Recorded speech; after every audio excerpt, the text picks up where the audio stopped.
Okay, so how was your flu shot? I didn't get one. I had to eat. Sometimes people get sick after flu shots. Like it actually makes you feel like you had the I'm flu. gonna get one later. I don't have time. Are they giving them out for free? Yeah. We're at the health center? Yeah. Oh. No, at the library in the back of Starbucks. In Starbucks? I'm kidding. It's a joke, because it's like, where else would they give them in the health center? No, in the back of the Starbucks. Well, sometimes they do it like mobile ones, where they have like a little truck or they just go somewhere and give you a shot. Interesting. Yeah, they just set up little beds there and, because they want to make it easy Yeah. for people to do that, do their flu shot. Flu. Okay, great. Well, let's play. Let's get to it. Are you in tune? Hopefully.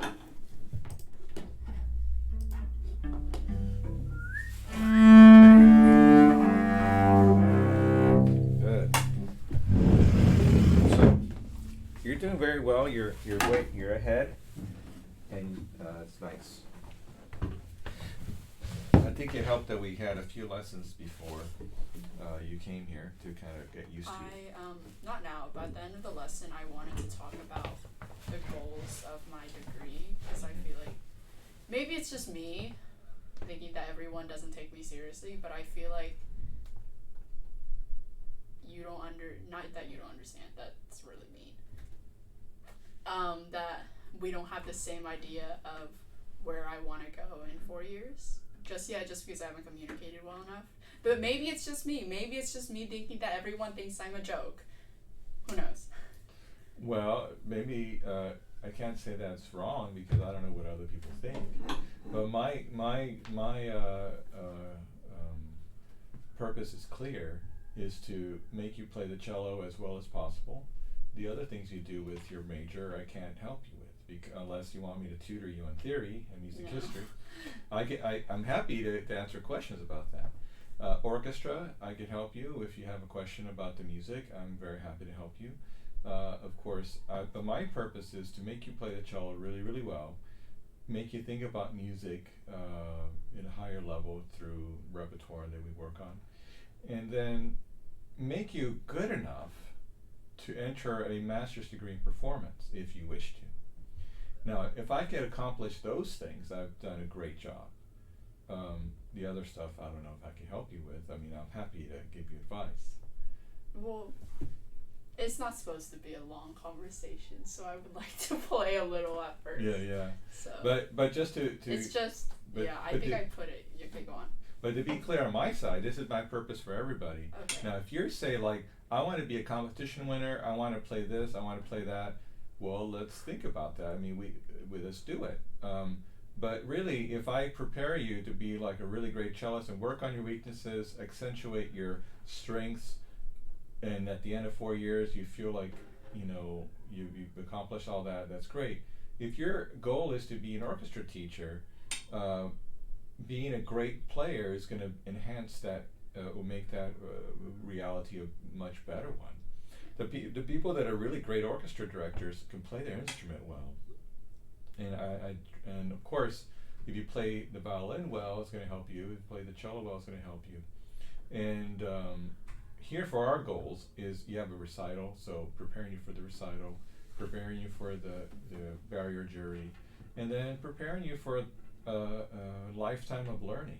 This is why we have the videos, so that you can come back to the videos later in your life, learn from them again, and take them with you wherever you go. Okay. Yeah, it's not a deep conversation. I just wanted to touch on it a little. Well, what is your Oh, we're touching on it now. Great. That's well, okay. I mean, it's nice to talk about it. Yeah. Okay. My dream for like hella years, pretty much like ever since I've known about music, I don't really know what I want to do. That's why I'm planning on getting both a ed degree now, which I'm doing now, and a performance degree, because I don't really I don't know, but which like I mean obviously because I'm like really young, but like one of my like my dream schools. My dream school of like all time is Eastman, which I know you've been to, so that's why I want to ask you for your perspective on that. At least that's where I really want to go for my master's, and I feel like I'm very behind with that right now. I don't know if I am, I don't know if I'm not. If I am or if I'm not, either way I'll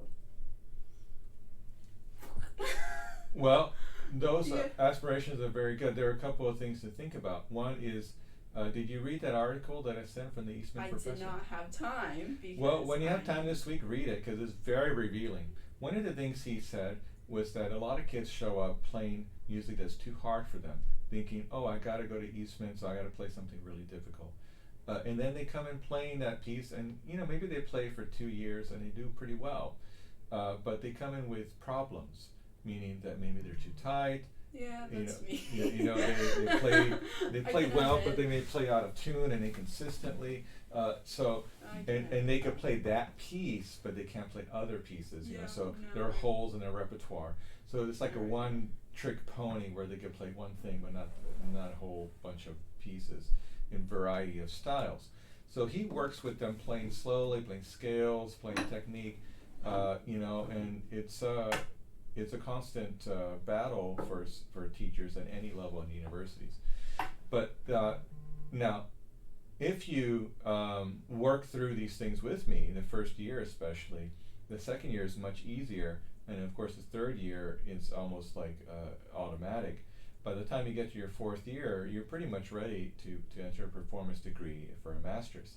Now, you could do that at big schools like Eastman, or you could do that at other schools. And usually I recommend for my students to pick 3 to 5 schools and then try to spread things out, because you never know what the choices are. Of course, you got your dream schools and you got other schools, and eventually you decide on what the best fit for you is financially, and of course the school that you like. I also don't know how I'm going to afford any of that, but we'll figure it out. The good thing about master's degree, Michelle, is that there's a lot more money available in master's degree. So for example, not to say you're going to stay here, but just to give you an example, here we're starting next year a graduate degree for a string quartet. So we're auditioning for a master's degree for violin, 2 violins, viola, and cello, and they're going to be in a string quartet. They're going to be studying here with the faculty and performing, etc. And that's going to practically be paid for everything they do. So there's one in Bowling Green. There's several places around the country that have a graduate string quartet. So like at University of Missouri, Kansas City, that's one. One of my former students got that 1 year, so his whole master's degree was paid for. So there are opportunities like that. If you do really well in theory and music history, you can go in as a performance major, but have like a TA-ship, teaching assistantship, where basically you just check like theory homework or history homework, and it's work, but it could help you pay for your room and board and stuff. That's all right. I just need the money. So, but I'm saying, so do really well in your theory and music history, because you never know what's going to happen in your master's degree. You would do well, you could get a TA-ship. That means you could have a little bit of scholarship, TA, pretty much basically you paid everything for it. It's all paid for. So thank you for telling me that about Eastman. And let me tell you, you're getting much better, you're improving, and I know you're practicing, so that's the good news. Keep that up, and let's work through all these problems that we have and make solutions for it, and let's keep on practicing. If you give up practicing, then that's going to hurt your chances, obviously. Yeah. So, but let's do it. Okay, so let's do our warm-up, and we're doing it much faster because you already know this, but remember this thing, we'll go together. If you're, place your bow right on the bridge in the middle of the bow. Now, if you're touching the C bout, you're a little too forward, so just right above the C bout. Go all the way up to the A string, right above the C bout for the A string, and just go back and forth, just understand where that is. Really simple. You just do it a few times. This is going to take you like 20 seconds. Now let's go to the string crossing exercise, the one that's called the Ysaye, Y-S-A-Y-E. And let's start on the C, go to the A, go. And come back. Little time.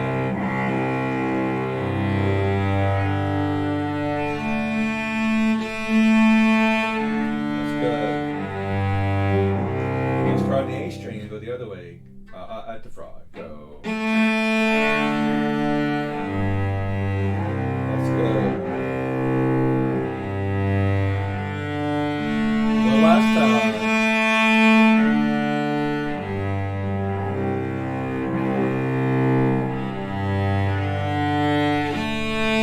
Excellent. Now let's do this little thing. Just follow me. Place a right, left, and just tug. Now at the tip, G string. A little bit more. Scoop it up. D string, frog. A string, scoop. Sometimes you can feel like no, the A string, but at the frog, feel like you have a little pop. D string, pop. G string, pop. And then C string.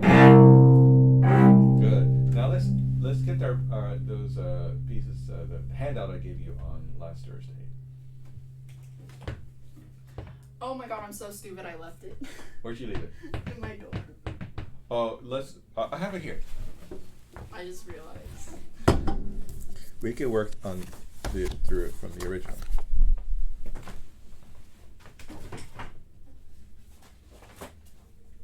It's pretty simple.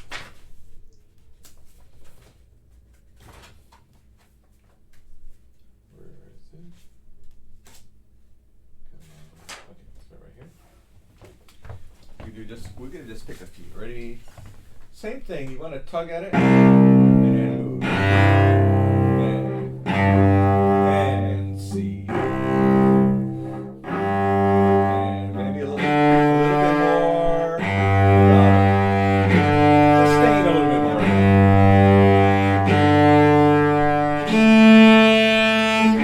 More forward.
Stick to the frog and stick to the tip.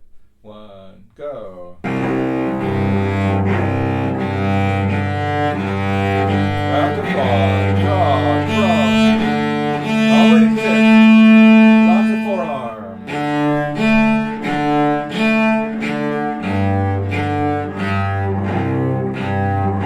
Long bow.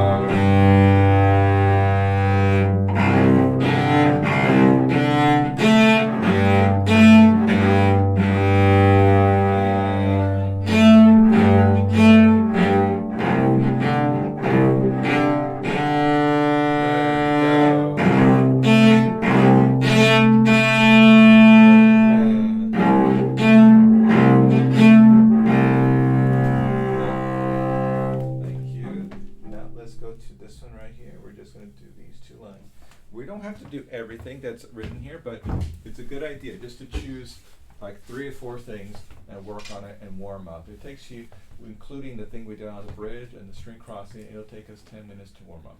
All right, ready with the 2 down, ready, go.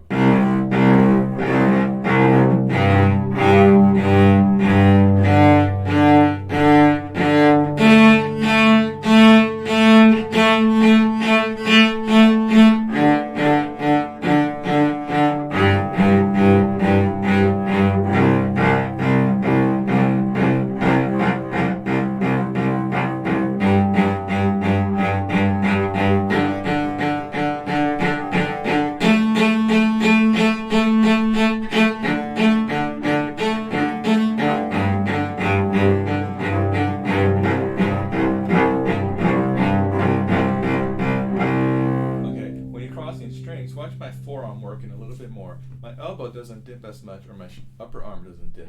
It stays at the level with a higher string. Can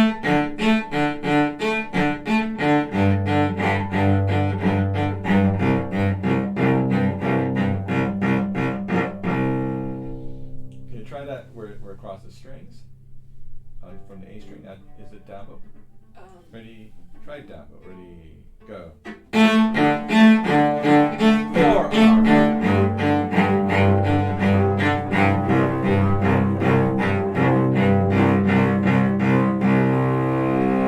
Good. All right. So this is a good way to warm up. We can put this away now. You have a copy, right? So yes.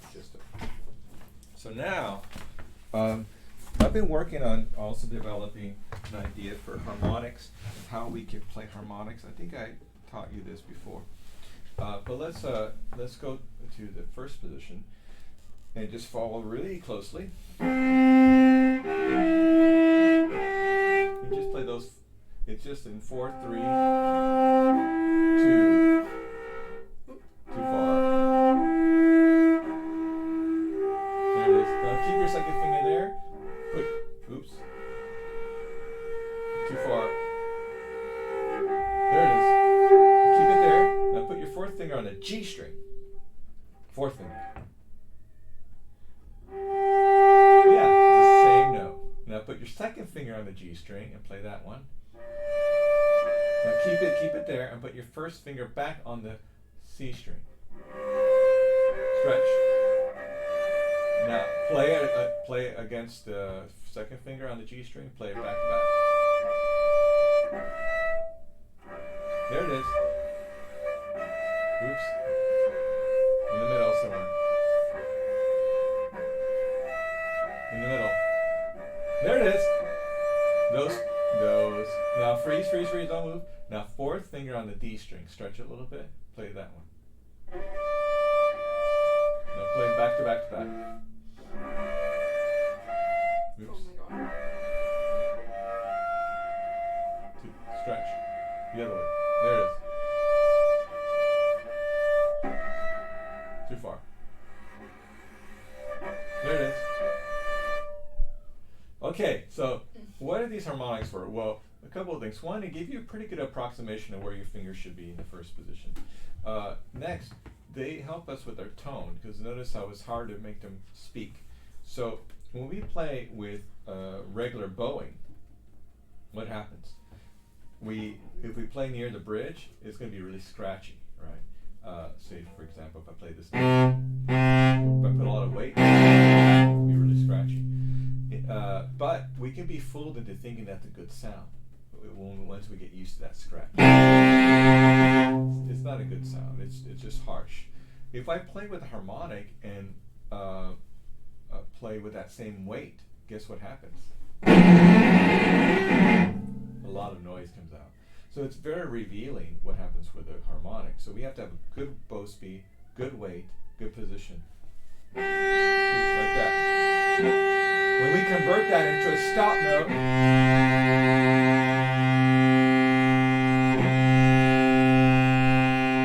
we have a pretty good tone there. It's loud. It has a good ringing sounds, etc. All right. Lastly, let's move on to the ringing tones. Follow me. So.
if you can't remember all of those, you just basically all the notes that match open string, and then we go into the circle of fifths, and listen carefully to the ringing of the sound. Here on the C, you hear middle C ringing. On F, you're going to hear a A. Hear that? And then B flat. And E flat. Hear that G. Hear that? Oh, yes. That's an E flat. Now, this E flat will produce a really high G. This A flat will produce a very high C. This D flat is going to produce a low B or C flat.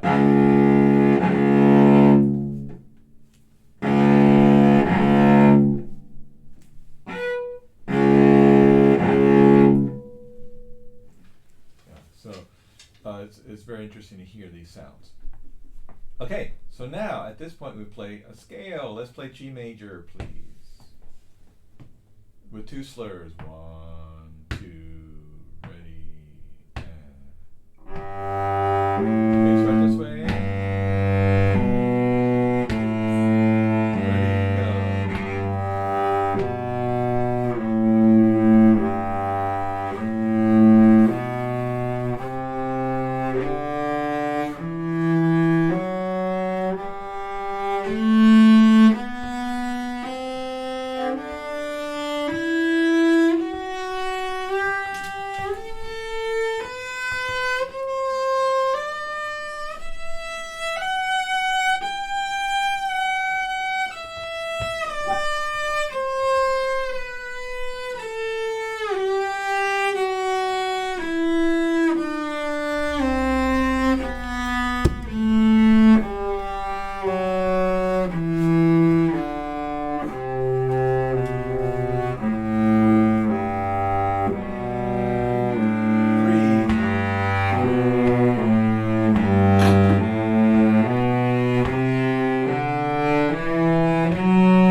Let's try it again. 1, 2, 3, 4, 5, go.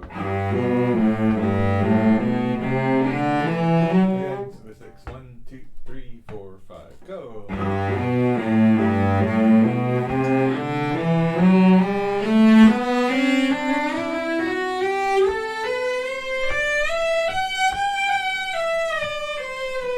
Up and down and up.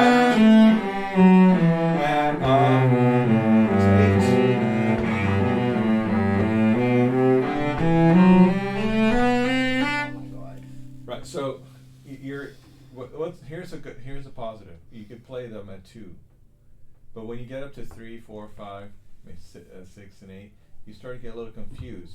So work through. So here we have like just scratching the surface. You could do that, but you want to develop some roots, a really deep root system, and this is where playing the acceleration patterns really help. you can develop that root system is incredible. So the positive is that you can do it. I bet you can play any scale that I asked for right now. The root system is what you need to work on. That's not true. You want to play A minor? Can you play A minor?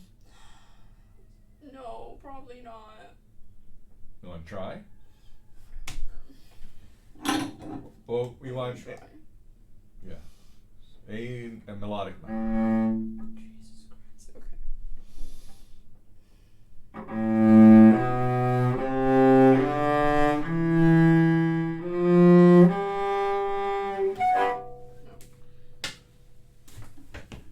Well, let's think about it. What happens in melodic minor? 6th and 7th notes are raised. So in A minor, that means you're going to have an extension. Now on the way back, you're going to have natural minor. So just G natural, F natural. Let's play together. Go. Ready, go.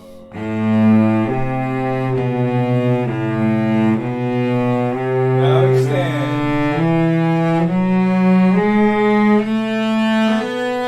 One, stretch. One. Now natural on the way back. Half step. Half step. Natural, A natural. Yeah. Excellent.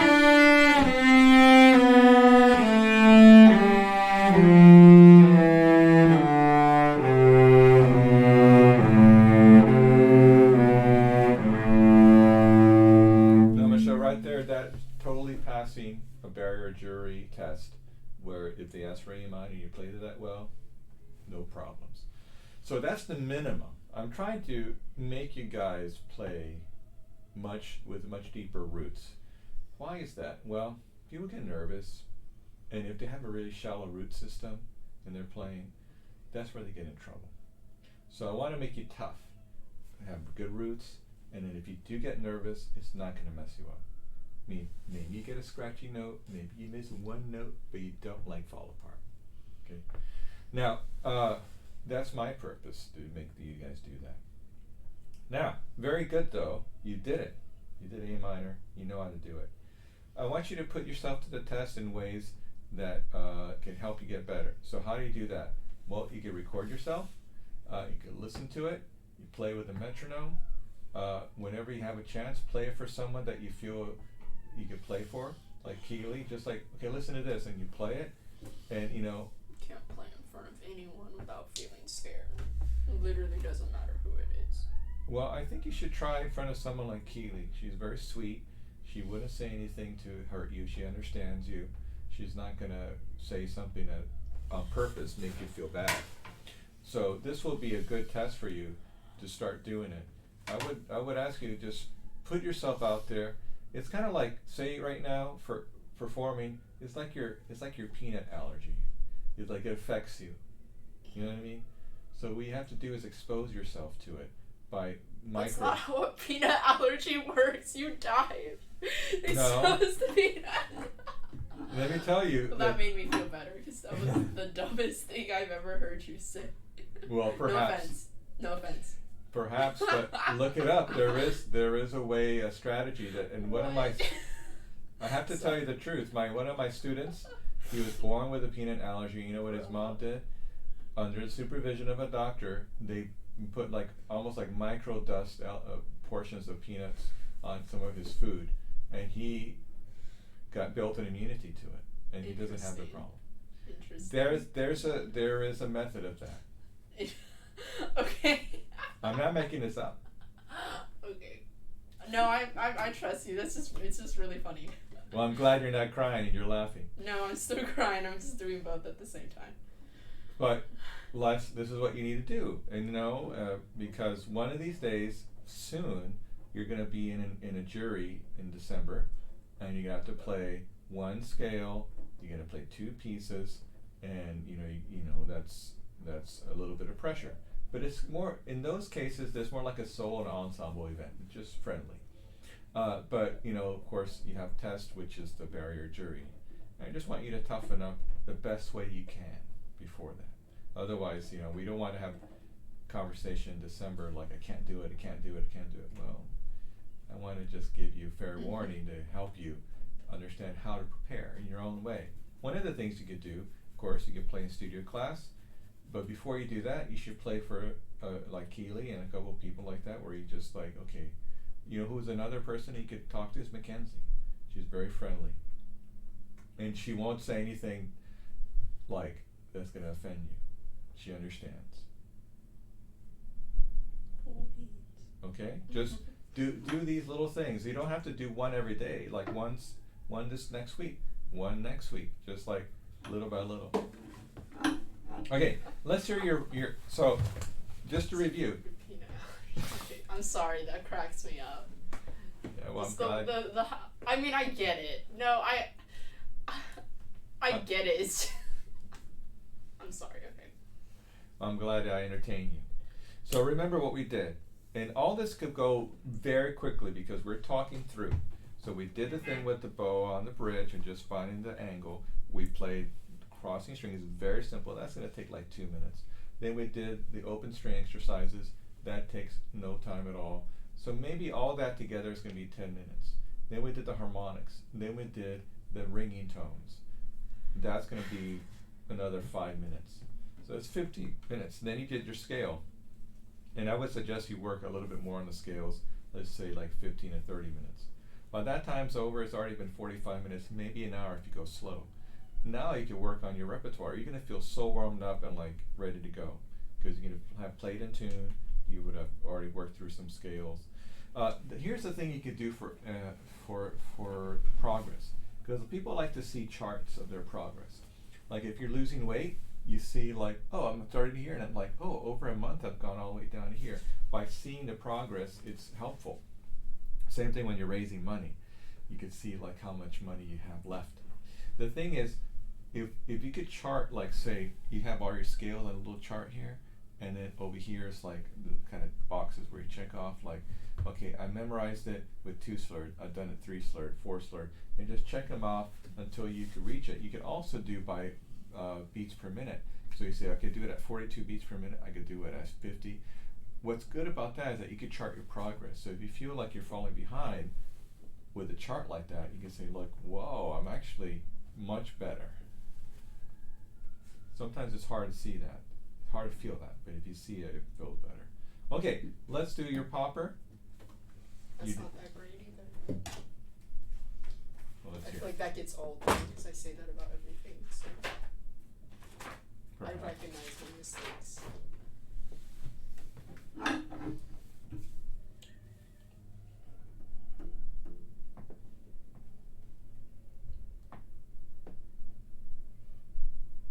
Oh, sorry. Okay.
Very good. So maybe you should get a new rock style.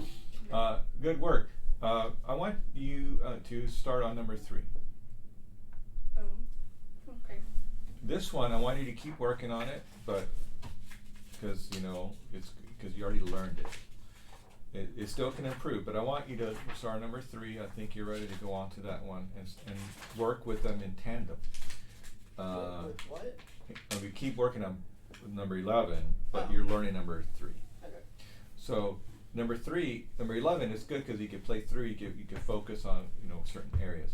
Number 3, you're just going to be learning it, and hopefully within a couple of weeks have it the same level as number 11. So the goal will be to have both of them at a really high level. After this, we're going to go to another one that's going to be a little more complicated, maybe even with the thumb position and things like that. So good. Now, let's look at number 3, and let's talk about a plan of attack. Here's another one that's on bass clef. Here's another one that has a lot, some string crossings as well, but it has all slurs. It has just string crossing from one string to the other, not across 2 or 3 or 4 strings. Not across 3 or 4 strings. It has across 2 strings. Sorry, I said that wrong. Anyway, it's in the B flat minor, so it's more chromatic than number 11. Here's the interesting thing about this one. There are only a few extensions in this whole piece. So only a few extensions. Most of the time, it's just 4-finger patterns like this. So that means half step, half step, half step. So what Popper wants to teach us here is how you can just move this position around and be in one position and go across this way and not extend as much. There are a few extensions, like I said, only like 2, maybe 3 of them. At the end, there's one, and it repeats. So it does one thing and it does it again. It's written out. The repeat's written out. So I think you know how it goes,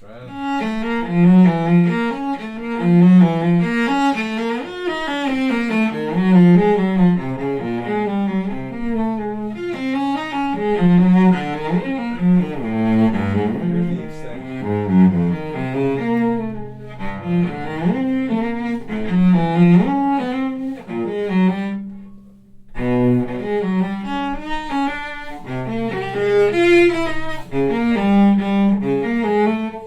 Very high notes. Anyway, and then there's this one part in the second page.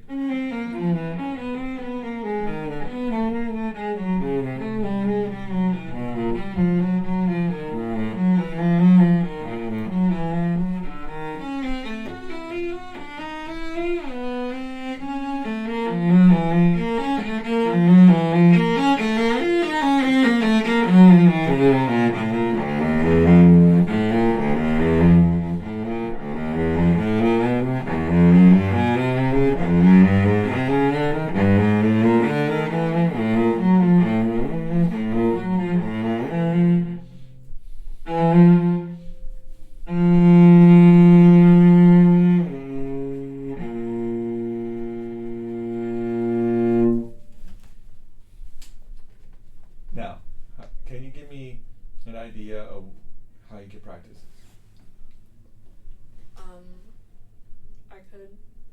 I could play through it slowly, and then I could do like the thing where you like pause, you like play one like little slur pattern, pause, play the other one, or I could do like different rhythms. You can find that in the back of your blue Bible. Yeah. You can also do the bump bump. See. So what's good about this one is it splits up the bow into however many parts you need, however many notes in one bow.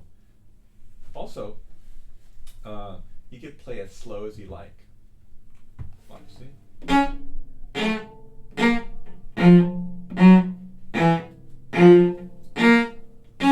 You could probably learn it like this in one night by doing just this technique. It takes some patience, but if you could do it this way, it's gonna sound pretty good. Now, we haven't talked about Vivaldi in a long time. Do you have a little bit of that? Because I haven't looked at it as much as well, let's start to look at it a little bit more because I think it's going to be. I think what I like, Michelle, is that you're getting ahead, and now we can get into some repertoire. And this is really where, ideally, I wish everybody was at, like your ideal progress right now for everybody. I wish everybody was at least at your level with playing through without stopping. You know, is it perfect? No. But you're doing a good job. I just want to tell you, if I gave you a progress report now, you're doing a great job as far as like keeping up. So go back to besides 11, keep playing that, learning number 3, besides all your scales, focusing on the G string scales. Those are G, A flat, A, B flat, and B with the major and minor, melodic minor. And let's get back into the Vivaldi. Okay, let's go to, let's play the Adagio. Let's play a little bit of this one. The Adagio. Isn't it? Largo. Sorry. Largo is slower than Adagio, by the way. Ready? 1 and 2 and 3 and.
Okay, now let's, at the end there, you haven't looked at it in a while, so I'll give you that. At the end there, just I was playing 8th notes. The piano or the accompaniment has 8th notes there, so make sure that you don't get confused and play too fast. Let's start when we go the second time. Ready? Start on that F. Is it the first? What beat is that? Second, third? Fourth. Fourth. Fourth, and then goes into 1, and then 4. Third. Okay. I'm stupid. Ready? So Yeah. 1, 2, 3. 1, 2, 3. 1 and 2.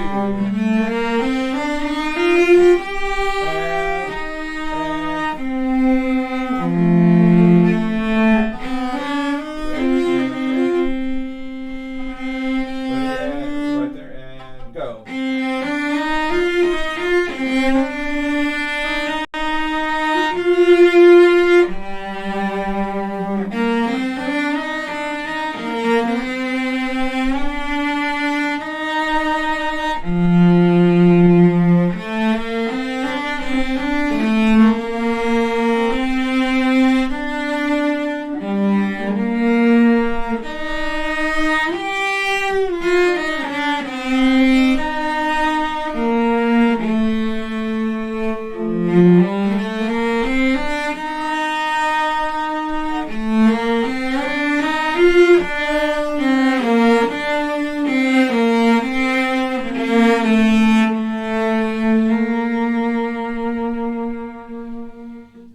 Not bad, not bad, but just let's practice this stuff. Here it goes. Yes,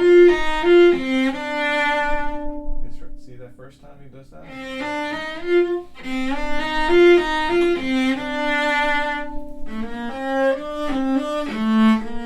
Go back 2 times before that. Oh my god.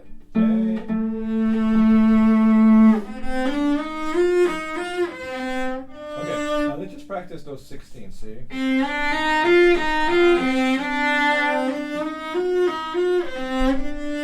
sure that C. This C and D should be ringing.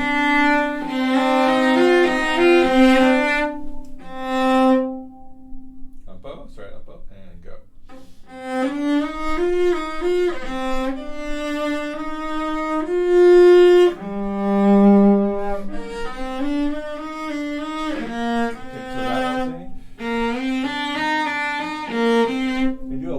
See, 1, 1.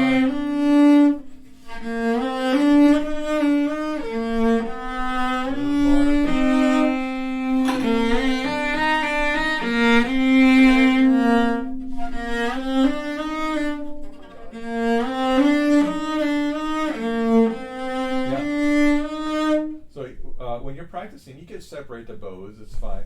Right now we're practicing for intonation. Try that. So 1, 1, 3, 4, 3, 4, 1, 1. 1, 1. 1, 1. Can you do a 1, 1 both times? See? 1, 1.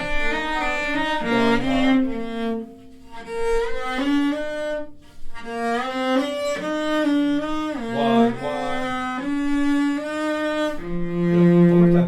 It's just a little bit on the low side. One more time. I think that's a good fingering, and it'll keep it constant. Ready with the 1, 1? Ready? And go.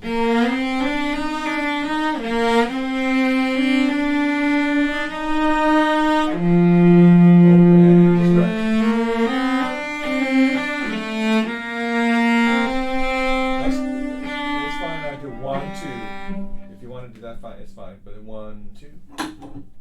The next measure, so 1, 2. So 1, 2 shift. So,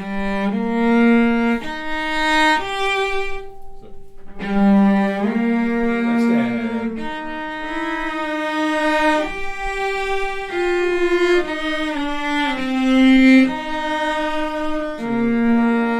Oh, that's fine. 2.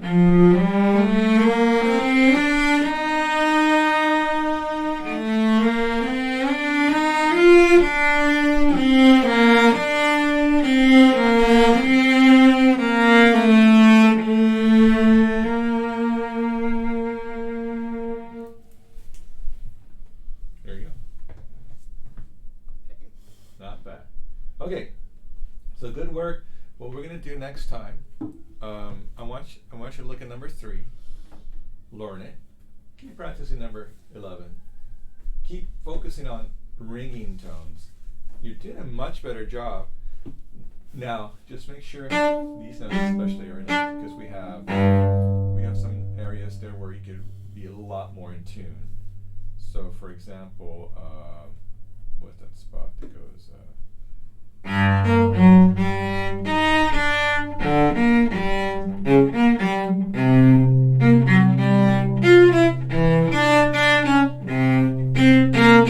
Those notes need to be a lot more in tune. All right, and then number 3, learn it. I would do the bumps. If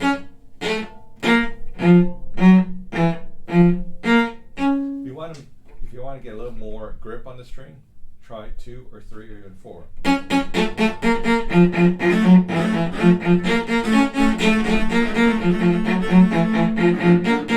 This helps us to get a better grip. You only have to do that once or twice, I mean like in 2 days, and you're going to get already a better grip. And then, what else? Then we have Vivaldi now. Can you take a look at the second movement?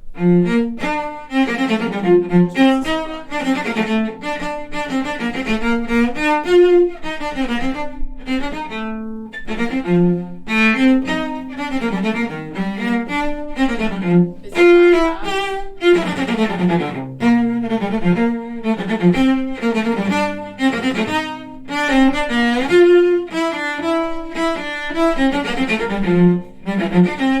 Yeah.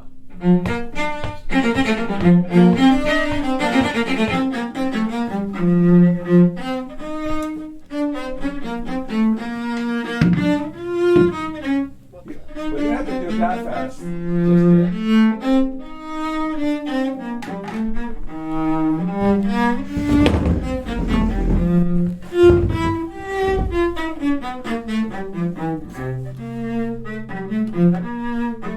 Just